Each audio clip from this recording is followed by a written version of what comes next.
হাসান শাহ আমাদের সামনে একটি কবিতা পেশ করবেন। জি বলেন। আচ্ছা, আলহামদুলিল্লাহ। আসসালামু আলাইকুম ওয়া রাহমাতুল্লাহি ওয়া বারাকাতুহু।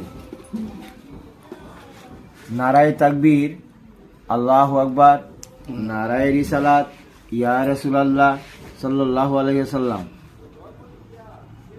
আসসালামু আলাইকুম ওয়া রাহমাতুল্লাহি ওয়া বারাকাতুহু। আল্লাহ পাক রব্বুল আলামিন সর্বশক্তিমান, রাসূল পাক সাল্লাল্লাহু আলাইহি ওয়াসাল্লামের প্রকৃত ঈমান, স্বদেশ প্রেম সুন্নতের প্রকৃত ঈমান, মুক্তিযোদ্ধারাই সর্বকালের সর্বশ্রেষ্ঠ সন্তান। কাজী নজরুল ইসলাম মহান স্বাধীনতা মুক্তিযুদ্ধের চেতনা জাগায়, কত লোক যুদ্ধ না করে মুক্তিযুদ্ধের বাতা পায়। মুক্তিযুদ্ধের সর্বাধিনায়ক ছিলেন জেনারেল আতাউল ওসমানী। অনেক মুক্তিযোদ্ধায় তাহাদের চলছে কঠিন দুর্বিষহ জীবনী। সকল মুক্তিযুদ্ধ ও তাহার পরিবারবর্গের যা যা দরকার সর্বদায়িত্ব করিবেন পালন যিনি হইবেন সরকার। কবিতার নাম কালিকা প্রসাদ। অনেক দিনের চিরসাদ, ঘুরিয়া দেখিব